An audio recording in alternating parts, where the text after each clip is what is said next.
Hello followers and welcome back to Hunt for the Enderdragon. For the final time, today we're going to be doing a post-mortem of the series, giving my thoughts about this particular series and how it went and how I thought about different aspects of it and all that kind of stuff. But one thing we are going to do, because as I told you a couple of episodes back, a skeleton shot a creeper and they dropped my favourite music disc. Wait, I'm going to make myself a jukebox. It's going to happen, guys. I wanted to do it before, but I didn't want to waste a diamond if I ended up needing it. So, where is my wood, actually? Right there. Perfect number of planks as well. So, let's get this guy going. That's a chest. I don't want that. Jukebox. So, here we go, guys. I'm going to put it outside in the central area. And there we are. Let's get the sound up. There we go. And yeah, so okay, where to start with Hunt for the Enderdragon? I guess we should start by doing a bit of a boogie. Here we go. Haha. Victory dance. Making new styles, guys. Making new styles here. It's gonna be a lot of fun doing all this all night, thanks to beating the Enderdragon. So, it's my favourite bit, by the way. So yeah, Hunt for the Enderdragon. Where to start? Well, I guess we should start with the seed itself. The seed for this world, I did not find. I actually found it off a guy on Reddit. And this is actually, I believe, my most popular video on my YouTube channel, that seed showcase video. And I just found this seed brilliant for a series like this because the stronghold is already here. You don't have to do any hunting for it. And I wanted to make this into a series where I could just go and hunt things and go out there and really just play the game from start to finish. And instead of doing various different projects like I do in MrMFretwell Plays Minecraft, where I focus more on building and more on all those kind of things, I really wanted a vanilla, no custom maps either, survival show where I would just go through and play the entire game from scratch to the end, beat the Enderdragon, and then call it a day. Oh, I love wait. Never mind Good's golden record, it's Fretwell's blue record.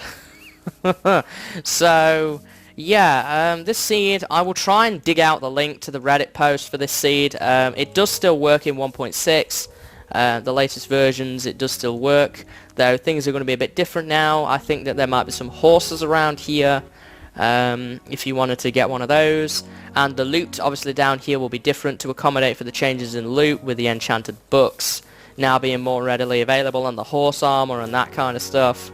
That's all going to be available down there now. I don't know what will be down there. I haven't looked, to be honest, so that's going to be a secret for you guys if you want to explore it.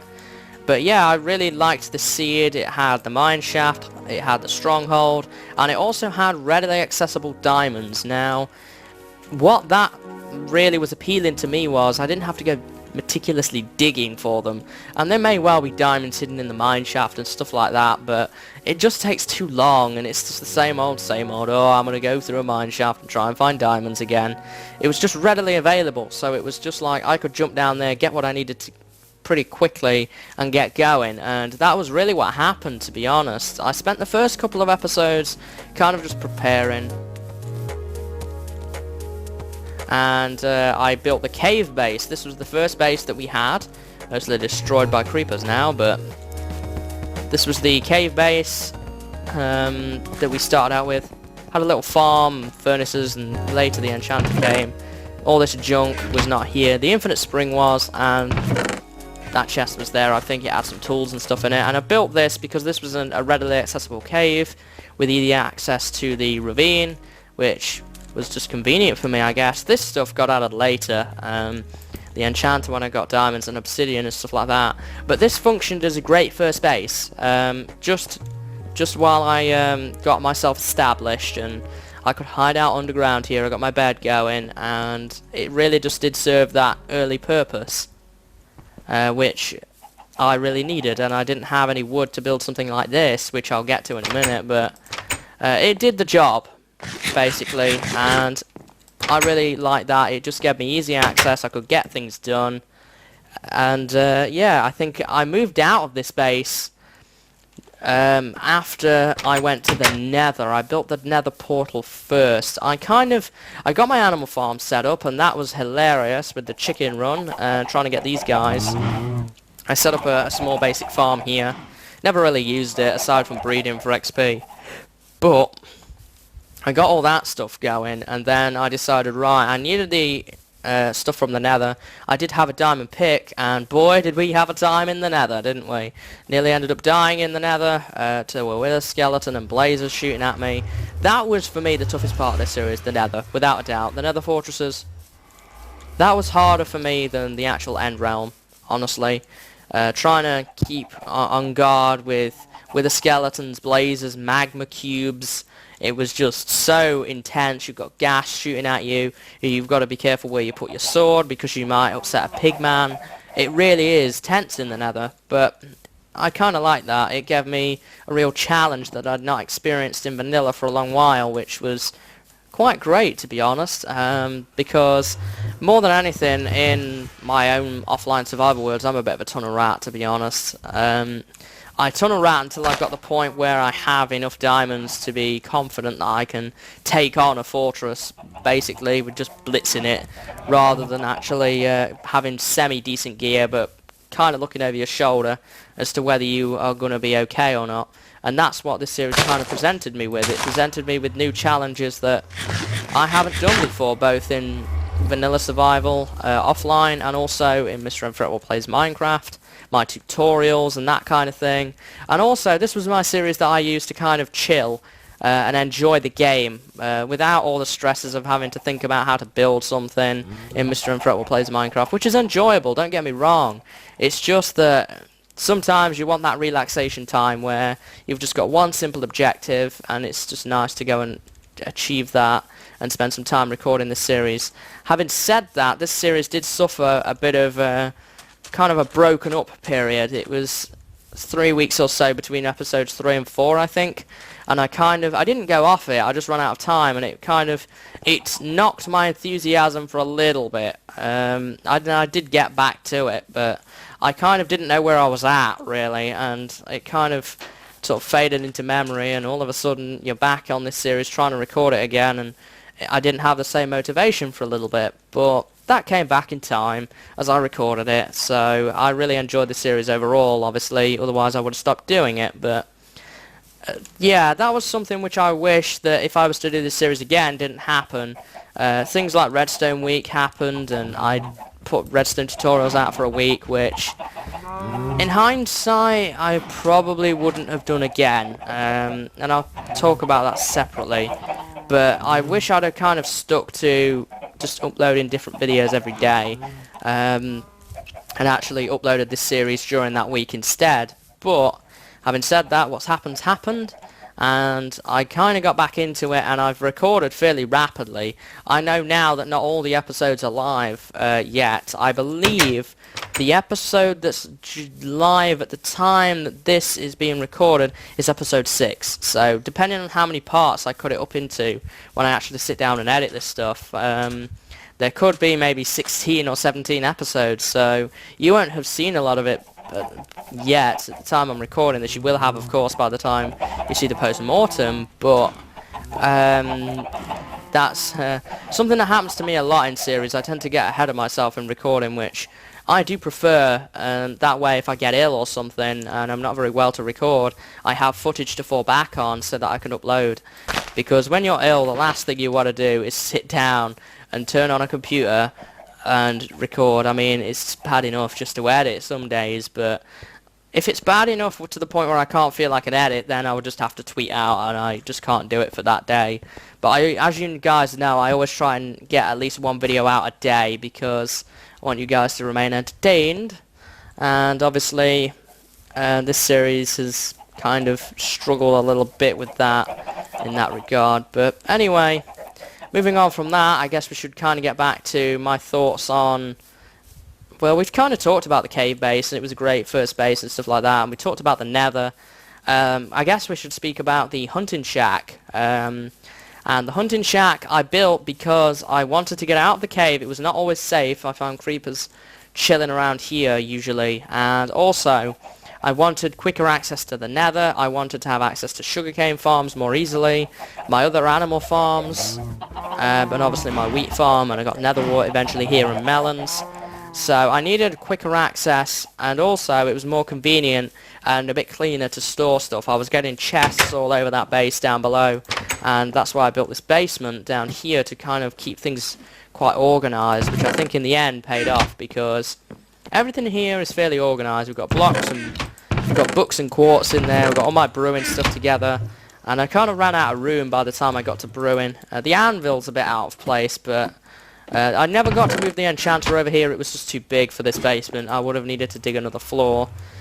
But this cabin is something that I do a lot in survival. Whenever I go somewhere, and this is something that you will see in the future in MrMFretwell Plays Minecraft, and trust me, I'm going to let you into a little hint. MrMFretwell Plays Minecraft, I'm going to be doing some big things in that series.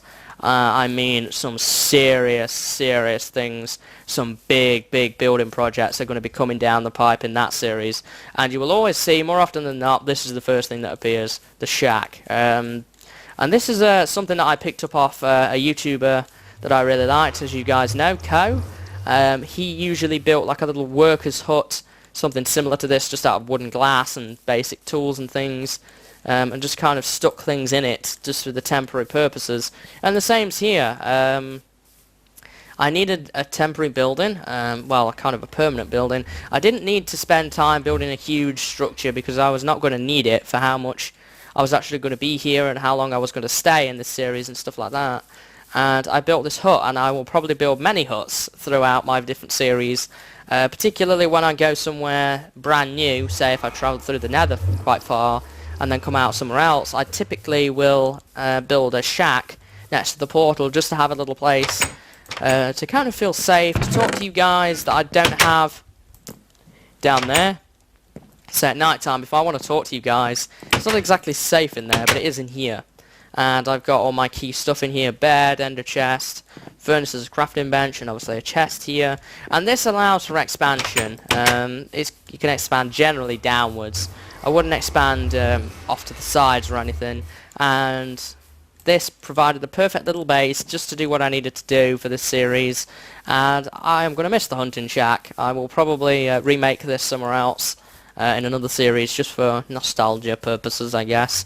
But yeah, the hunter shack, I built this for a way to talk to people when I was recording, and B, to kind of keep all my stuff organised and have a central location that was neat and tidy and I knew where everything was, and was generally safer than a cave is. So that's why I built that. And you will have noticed when I went to the desert as well, I built the shack over there, and that was because I needed a place over there to stay, and there weren't even any caves around really.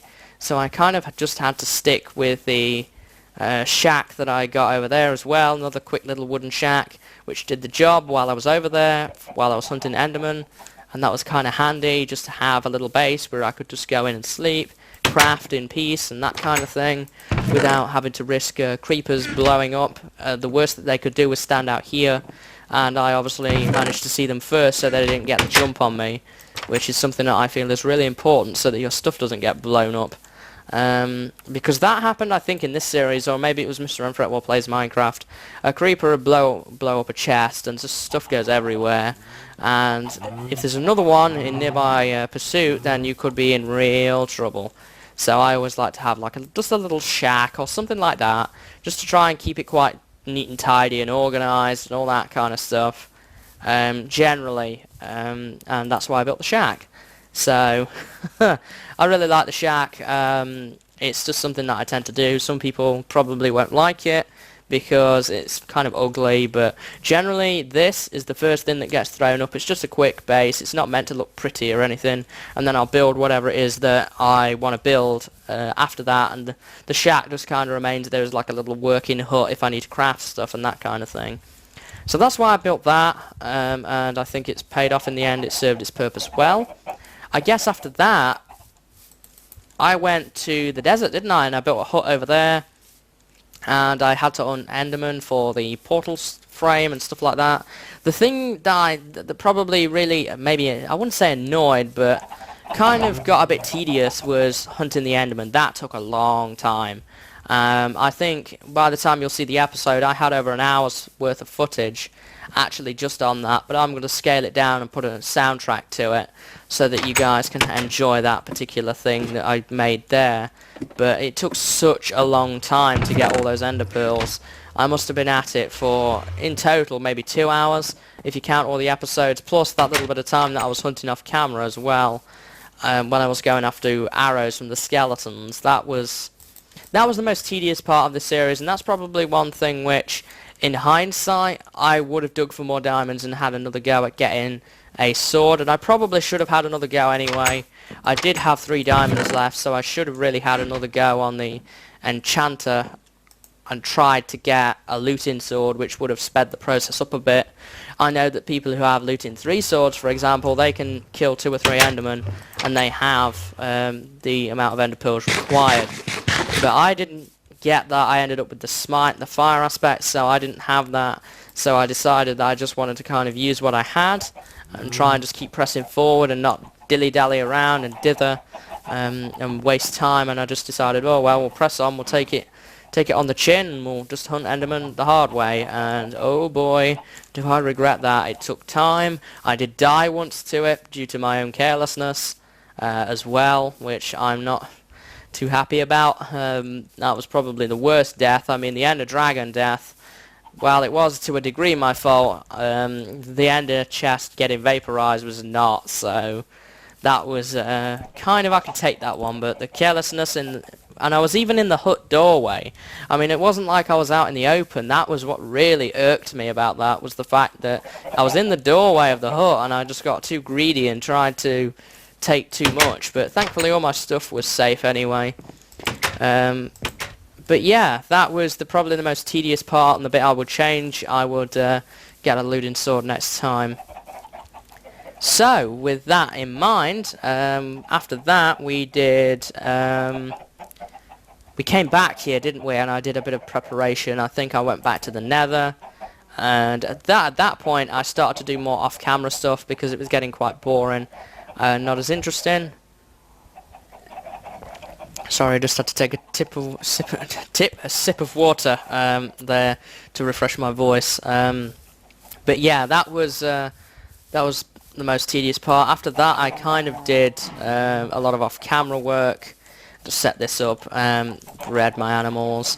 We did go, I think, for an episode, didn't we, where I went into the mine shaft tracking down melon seeds, and I did some general combat, which was a lot of fun, just fighting monsters and obliterating undead with this thing, which I liked that point in the game where, even though, in my case, I didn't have tons of gear, I could get enchants like this, and then just totally obliterate a certain enemy. It's always a lot of fun to get a 2-hit kill, or in some cases with this even a 1-hit kill.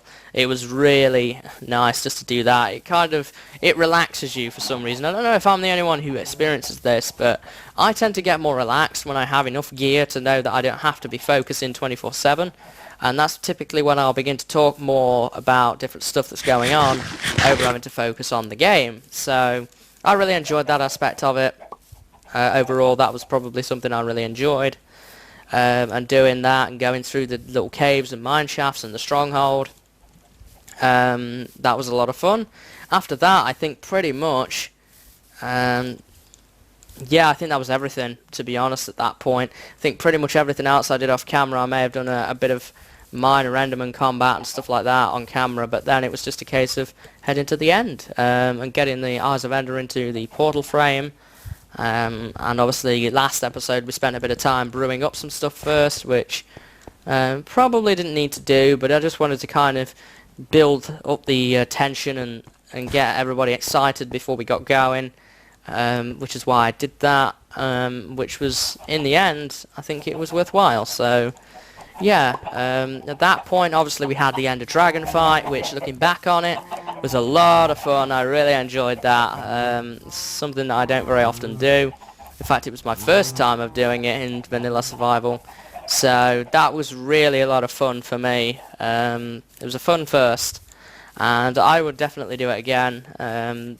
Overall, I think that was probably my favourite part. Had to be between fighting the Enderdragon and building the shacks. I have to be honest, I just enjoy building little shacks and stuff.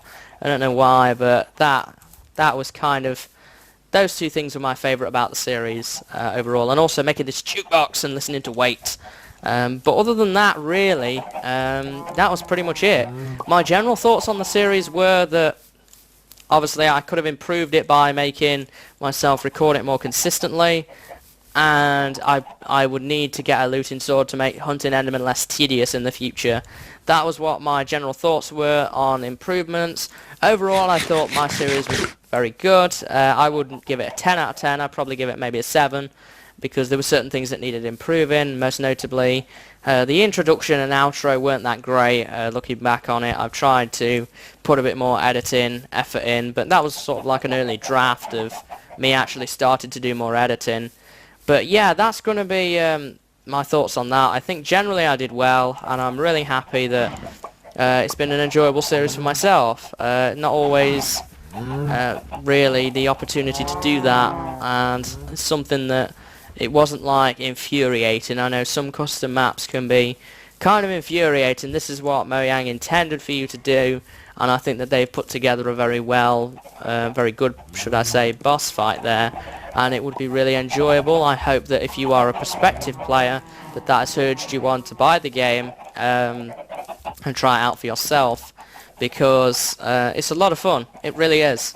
Once you've built yourself up, I mean, going there in creative is one thing, or having a bunch of like stuff that you either spawned in, or even on multiplayer, because other people often give you gear and you trade and stuff. You don't feel like you've done much work yourself. Best example I can think of is, I think in Levidius Gaming, within maybe 2-3 episodes, I was in full diamond armor.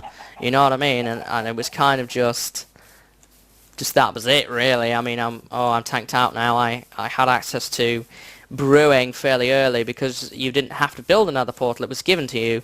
So all you needed to do was go to the Nether and you spawned straight in a fortress. So then all you had to do was hunt down the blaze, and then you were kind of set, really. So I liked the idea of the series that I actually worked for the end result, and I think that was something that I also really enjoyed about the series, is that the work you put in really makes this game enjoyable when you do something like beat the Enderdragon. And I'm sure the same can be said for beating the Wither, or building a big building project in survival and finishing it. And all those kind of things, finishing a custom map, those kind of things, it really does give you enthusiasm and enjoyment that way. So yeah, overall I think good series, needed a couple of tweaks, but it was on the right path, I felt. If you want to share your thoughts with me, you can most certainly post in the comments your thoughts on this series, and if I was to do it again, what you would recommend that I would do next time. But yeah, I think that's going to be just about it, to be honest, guys. I don't have a whole lot more to say about it, in all honesty.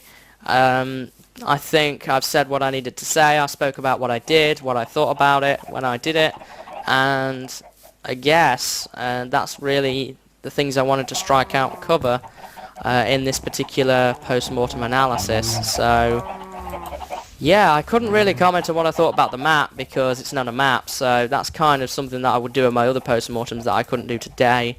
But until whenever it is the next series, guys, then I hope that you enjoy this little wait playing out, and I will hope to see you soon. And as always as well, well actually not as always, but from this episode you will actually have this world available to download over at my minecraftworldmap.net, I think it is, and there will be a render there for you if you want to check out like a 3D Google map of this world. This is something I put together for MrMFretwell Plays Minecraft, and I really liked it.